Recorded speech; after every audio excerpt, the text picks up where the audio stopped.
Lovely people, we're gonna make a sourdough bread from spelt, pure spelt. So what we have the white of the grain, right? The inside, the white flour, and we take like a huge cup and we add some of the whole grain flour. Similar amount, a little bit more, so I compensate that. And it doesn't need to be precise, it's not really important. Then what we add is a little bit of rogge flour. I'm not sure what the English word is. Roggemeel in Dutch. Yeah, I know, but I don't remember. I would just add like two Hey, teaspoons. okay. Yeah? Hey, the cameraman is involved a little bit too much, I think, but you know, no problem. Then we get the starter. That is, well, where does it start? Where does it end? We don't know. It's a cycle.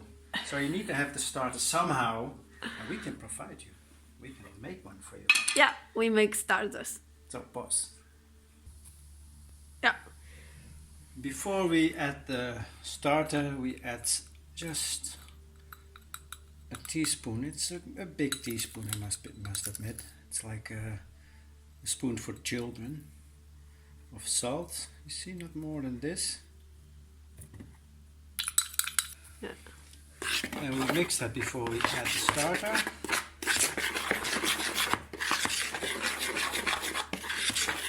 So now we add the starter and leave a base for the next batch. And that base doesn't need to be very big. You know, it can be like this, if you can see inside. At bottom. Yeah, it's like 4 soup spoons. 4 soup spoons, well, I just do it on my cuts. And then you mix. Oops. Of course I washed my hands. You have to do it before you start. I know. Okay, so now we add water.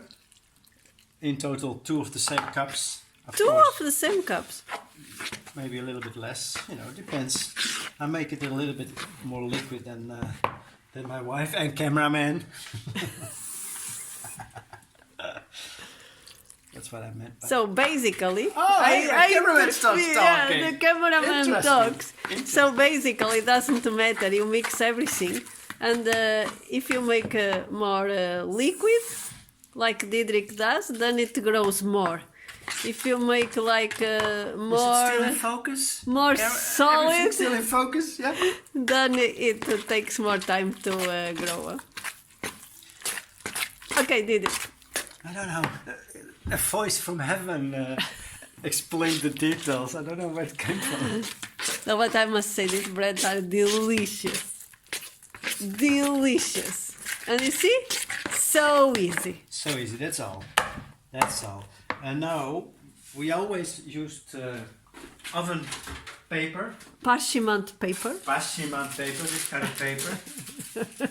To put in between the pan and the stuff. But since it has to grow, you need to take it out, put it in the paper, clean this container, put it back into the container, let it grow, take it out the next day. Okay, it's already 3 minutes. Oh, and it's so much easier to just put it directly in the pan. This to say that we found a new method. Diederik tried a new method.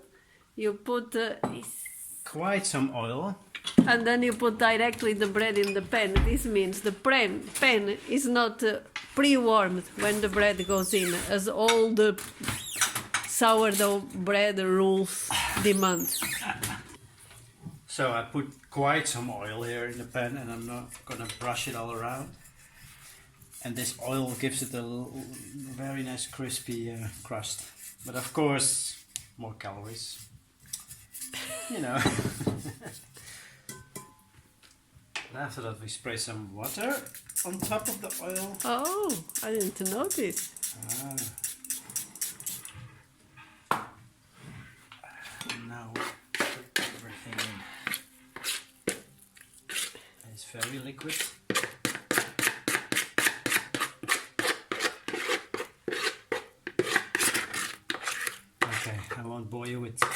scraping all the molecules. Yeah, so Okay. this is the product before This- start to grow. Yeah, now we let it grow. We leave it overnight inside. Start again. But now, you know, we have a cycle, like I said, but tomorrow or the day after we can't continue. We can't make a bread because this starter is almost empty. So we have to fix this one. We have to feed it with similar... Wait, before we show you how much it is, huh? Oh, we already did that. Oh yeah. It's the same one. So Paula always counts all the spoons, but I don't. I don't count them. This is bloomy. Oh, we call it bloomy. There's a name, it's alive. It feeds us with nice bread. And this one you don't put? No, I don't do roggen. Sometimes. So, that's enough. Well, for people that need measures, it should be 4 soup spoons of bloomy and 8 or 10 soup Bloomy? spoons What is bloomy? of starter and 8 or 10 of the flour. But you can also do like this and like Didrik. Because at the end, everything goes good. Jesus, you put so much water. Yeah, and if there's too much water, you add some more flour. No problem. Very flexible. Then we have But make sure you mix everything at the bottom, because it sticks at the bottom.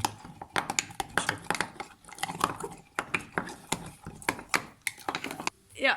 So, what Paula always does, she puts a sticker to see how much it grows. Tomorrow it's like full. And if it's a little bit more and you're not sure if it will overflow, make sure you put a dish under, because it creates a mess and it's very sticky when it's dry. So just keep it out of the fridge. If the house is too warm, you put it closer to the window. Paula sometimes puts it in a special case with a freezing element. But yeah, whatever works. And that's it. Tomorrow we'll show the amazing Result. product. Yes. Bye, Didrik! See you tomorrow. See you tomorrow!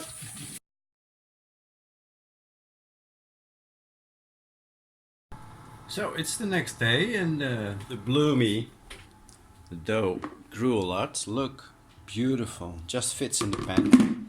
And I preheated the oven to 230 degrees, and I'm gonna put it in with the lid, and then 27 minutes later I take off the lid and let it another 20 minutes at 220 degrees. So let's put it in. Ta-da! This is kind of heavy, so I'm not sure if this is... I can do this with one hand. Yeah! There it goes. Haha! For 27 minutes. Oops. Well, that's not easy. Yeah, there it is.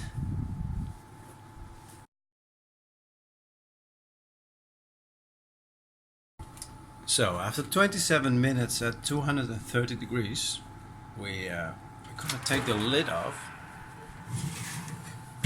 like so. Oh, that looks very promising already. Nice. Gonna put it another 20 minutes at 220 degrees. So like this. Ta-da!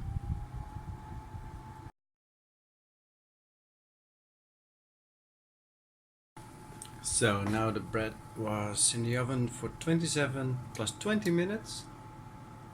Last 20 minutes at 220 degrees. Let's see what it is. Okay. It's not the best, but it looks gorgeous anyway. Let's see if it flips out. Appa! Put the pan back in the oven. Cool down. Let's see, okay.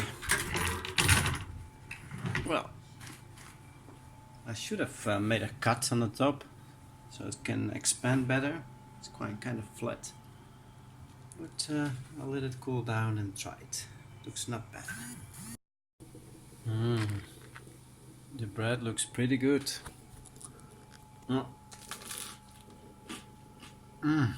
Delicious. Delicious.